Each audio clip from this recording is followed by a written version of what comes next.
HKBP tertua di Pulau Jawa.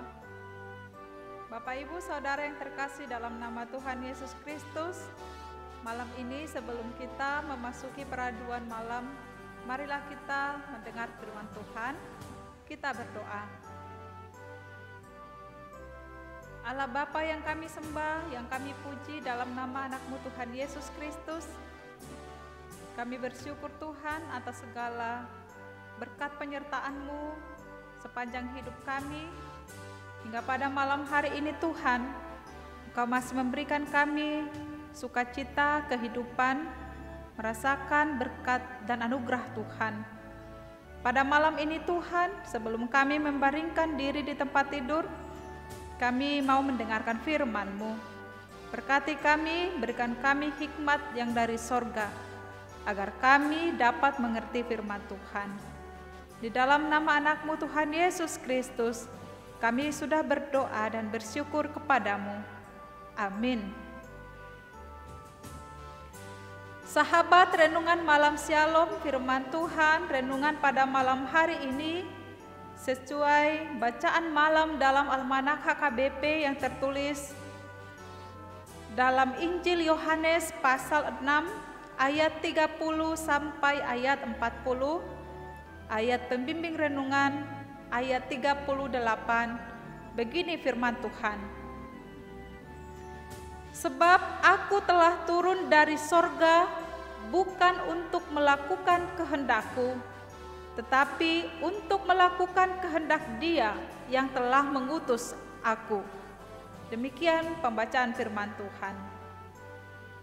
Tema renungan malam ini adalah melakukan kehendak Allah. Sahabat renungan malam Shalom, kita tahu bahwa Allah itu adalah Allah yang berdaulat atas segala sesuatu, atas segala peristiwa-peristiwa. Namun Ia tidak menyetujui banyak hal yang terjadi dalam kehidupan di tengah-tengah dunia ini, yang berarti bahwa Allah tidak menghendaki apa yang telah Ia tetapkan untuk terjadi, termasuk atau boleh dikatakan Dia yang mengatakan hukuman atas dosa-dosa manusia, yaitu kematian atau kebinasaan. Sama seperti yang dikatakan, upah dosa adalah maut. Sekalipun Allah berdaulat atas segala dunia ini dan juga menyetujui atau menyatakan hukumannya atas dosa manusia, tetapi Allah tidak menghendaki itu terjadi kepada umat manusia, sebab Dia adalah Allah yang kudus dan suci, yang tidak pernah kompromi akan dosa-dosa, dan juga tidak ingin manusia binasa, tidak ingin manusia mati di dalam keberdosaannya atau karena dosa-dosanya. Oleh karena itu, Allah mengutus anaknya Tuhan Yesus Kristus untuk melakukan kehendak-Nya. Apa yang dilakukan Tuhan Yesus adalah kehendak Allah Bapa. Inilah kehendak-Nya agar semua orang beroleh keselamatan dan hidup kekal. Berulang kali Tuhan Yesus mengatakan dirinya adalah anak Allah, utusan Allah Bapa, untuk melakukan kehendak Bapa kepada orang Yahudi. Tetapi banyak orang Yahudi tidak percaya kepada Yesus, karena Yesus berkata, Ia diutus Allah Bapa. Dan menurut pemahaman mereka, itu tidak mungkin. Yesus adalah utusan Bapa. Mengapa ini terjadi? Yang menyebabkannya adalah bahwa manusia termasuk orang Yahudi sering menyombongkan status atau keberadaannya di dunia ini.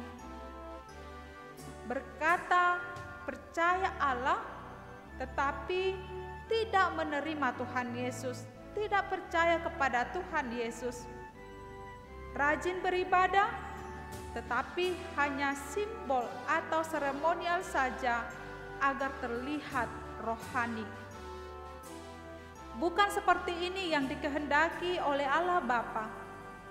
Dalam Matius 7 ayat 21 berkata, bukan setiap orang yang berseru kepadaku, Tuhan, Tuhan, akan masuk ke dalam kerajaan sorga, melainkan dia yang melakukan kehendak Bapa-Ku yang di sorga. Sahabat renungan malam Shalom, dalam kehidupan ini, manusia termasuk kita saat ini diberi Allah, diberi kesempatan untuk memilih apa yang dikehendaki oleh manusia. Dan Tuhan tidak pernah memaksakan kehendaknya kepada manusia. Sejak semula, Allah telah memberi akal, pikiran bagi manusia untuk bertindak. Allah juga memberikan hati bagi manusia untuk merasakan. Hal ini mempengaruhi apa yang akan dilakukan oleh manusia itu, apa yang akan dilakukan seseorang jika menurutnya baik dan berguna, ia akan melakukannya. Namun, baik bagi kita belum tentu baik bagi orang lain. Semua yang baik bagi kita dan menurut kita itu untuk kebaikan Tuhan. Karena itulah kita harus percaya kepada Tuhan untuk memilih dan menentukan yang terbaik dan tepat dalam kehidupan ini. Terbukti dalam setiap tindakan yang dilakukan oleh Tuhan Yesus, bagaimana Ia menyampaikan kedatangannya ke dunia ini. Ia melakukan kehendak Allah Bapa. Ia datang dari sorga, tidak melakukan keunggulannya, tetapi melakukan kehendak Bapa yang di sorga. Yesus tidak pernah menyombongkan status sebagai anak Allah yang memiliki keunggulan atau kelebihan daripada manusia yang lain yang ada di dunia ini. Kehendak Allah Bapa yang terpenting dan terutama adalah supaya setiap orang dapat diselamatkan. Inilah yang akan dilakukan oleh Tuhan Yesus. Allah kita bukanlah Allah yang penuh murka, yang ingin semua manusia binasa, yang ingin semua manusia mati karena dosa-dosanya. Allah mengutus anaknya yang tunggal itu, Tuhan Yesus Kristus, untuk mencari dan menyelamatkan yang hilang. Sahabat renungan malam Shalom, namun di balik itu semua ada suatu standar yang harus dipenuhi oleh manusia, yaitu manusia harus hidup kudus karena Allah adalah kudus.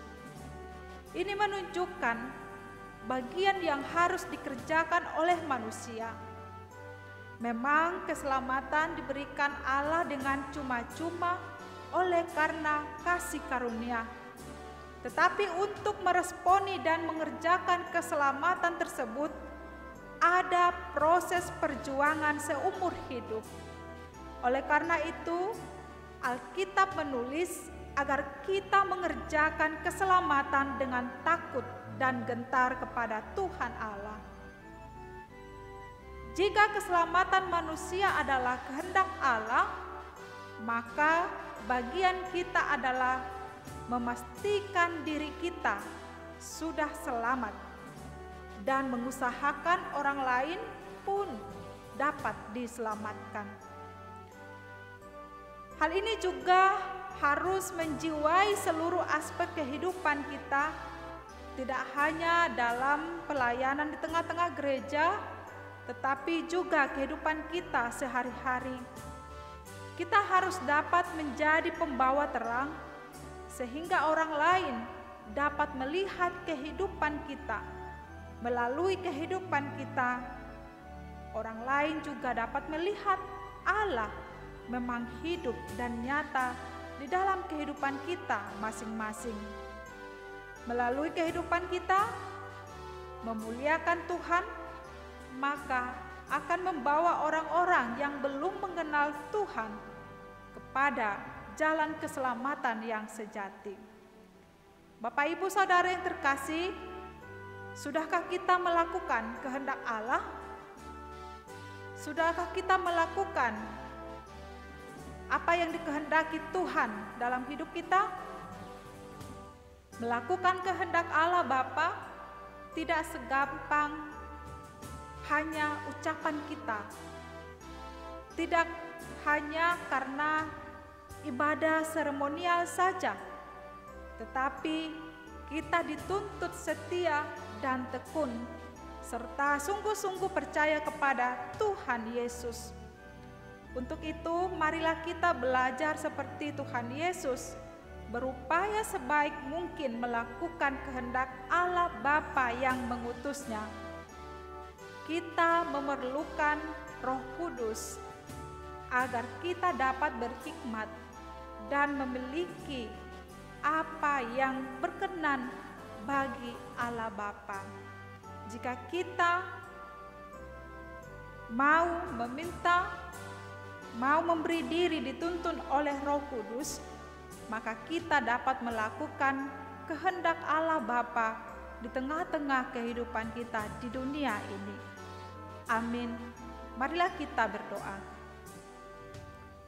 Terima kasih Allah Bapa di sorga, Engkau yang Maha Kasih.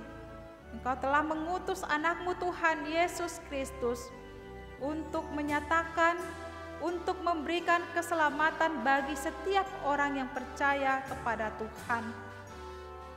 Dan ajarlah kami Tuhan untuk melakukan kehendak-Mu saja di dalam hidup kami, seturut dengan firman-Mu.